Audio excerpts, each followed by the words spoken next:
வணக்கம். ஆகாஷ்வாணி புதுச்சேரி செய்தி அறிக்கை வாசிப்பவர் சரவணகுமார். பிரதமர் திரு நரேந்திர மோடி நாளை காலை 11:30 மணிக்கு புதுச்சேரி விமான நிலையம் அருகே உள்ள எலிபேட் மைதானத்தில் அமைக்கப்பட்டுள்ள அரங்கில் புதுச்சேரிக்கான 2700 கோடி ரூபாய் மதிப்பிலான புதிய திட்டங்களை துவக்கி வைக்கிறார்.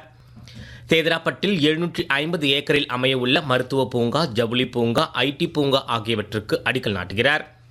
புதுச்சேரி பல்கலைக்கழகத்தில் புதிய இணைப்பு கட்டிடங்கள், ஜிப்மர் புற்றுநோய் மையத்தின் கட்டிடம், சர்வதேச நீச்சல் குளம் ஆகியவற்றையும் திறந்து வைக்கிறார்.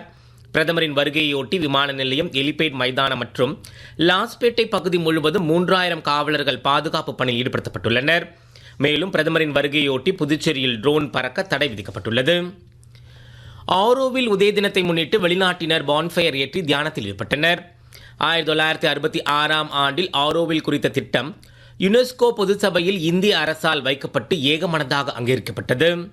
அரவிந்தர் ஆசிரமம் அன்னையின் பெருமுயற்சியால் 1967ஆம் ஆண்டு பிப்ரவரி மாதம் 28ஆம் தேதி அன்று ஆரோவில் சர்வதேச தினம் கடைபிடிக்கப்பட்டது. இதனை நினைவுகூரும் வகையில் ஆரோவிலில் வசிக்கும் பல்வேறு நாடுகளைச் சேர்ந்தவர்கள் மாத்ரி மந்திர் அருகில் அமைந்துள்ள ஆம்பி தியேட்டர் அருகில் இன்று தியானம் செய்தனர். குவைத்தில் உள்ள இந்திய தூதரகம் குவைத்தில் உள்ள அனைத்து இந்தியர்களும் எச்சரிக்கையாக இருக்கவும், பிராந்தியத்தில் நிலவும் பாதுகாப்பு சூழ்நிலையை கருத்தில் கொண்டு எல்லா நேரங்களிலும் விழிப்புடன் இருக்கவும் அறிவுறுத்தியுள்ளது. இந்தியர்கள் பாதுகாப்பு வழிகாட்டுதல்கள் மற்றும் ஆலோசனைகளை பின்பற்றுமாறு தூதரகம் தனது ஆலோசனையில் வலியுறுத்தியுள்ளது. இந்தியர்கள் செய்திகள் மற்றும் குவைத் அரசாங்கத்தின் அதிகாரப்பூர்வ அறிவிப்புகளை கண்காணிக்க ஊக்குவிக்கப்படுகிறார்கள் என்று அதில் கூறப்பட்டுள்ளது. ஏதேனும் அவசர நிலை ஏற்பட்டால் இந்தியர்கள் community.kuwait@mea.gov.in என்ற மின்னஞ்சல் முகவரி மூலம் இந்திய தூதரகத்தை தொடர்பு கொள்ளலாம் என்றும் தெரிவிக்கப்பட்டுள்ளது. அந்த ஆலோசனையின்படி தூதரகம் தொடர்ந்து வழக்கம் போல் செயல்படுகிறது.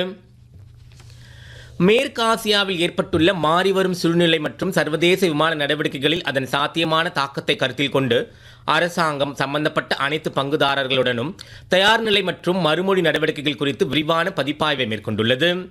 சிவில் விமான போக்குவரத்து அமைச்சர் திரு ராம்மோகன் நாயுடு, சிவில் விமான போக்குவரத்து செயலாளர் மற்றும் அமைச்சகத்தின் பிற மூத்த அதிகாரிகள், இந்திய விமான நிலைய ஆணையம், சிவில் விமான போக்குவரத்து இயக்குநரகம் மற்றும் நாடு முழுவதும் உள்ள முக்கிய விமான நிலைய இயக்குநர்களுடன் காணொலி காட்சி மூலம் உயர்மட்ட கூட்டத்தை நடத்தினர்.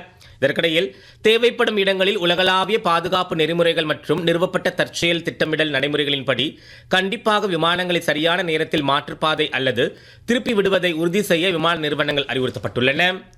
நாடு முழுவதும் உள்ள விமான நிலையங்கள், குறிப்பாக முக்கிய சர்வதேச நுழைவாயில்கள், சாத்தியமான விமான வழித்தடங்கள், திட்டமிடப்படாத தரையிறக்கங்கள் மற்றும் பயணிகள் வசதி தேவைகளை நிர்வகிக்க செயல்பாட்டு எச்சரிக்கையில் வைக்கப்பட்டுள்ளன.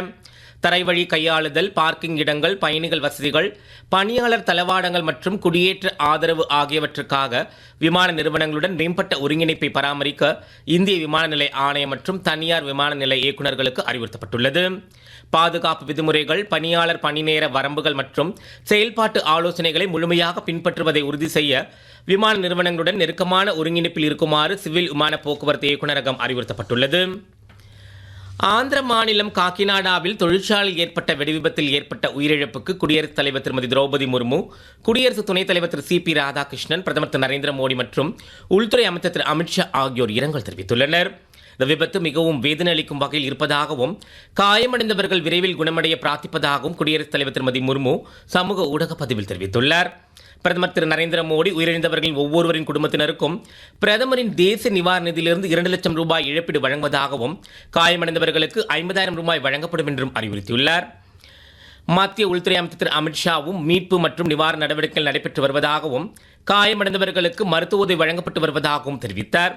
உயிரிழந்தவர்களின் குடும்பங்களுக்கு திரு அமித்ஷா இரங்கல் தெரிவித்துள்ளார். இத்துடன் செய்தி அறிக்கை நிறைவு பெறுகிறது. வணக்கம்.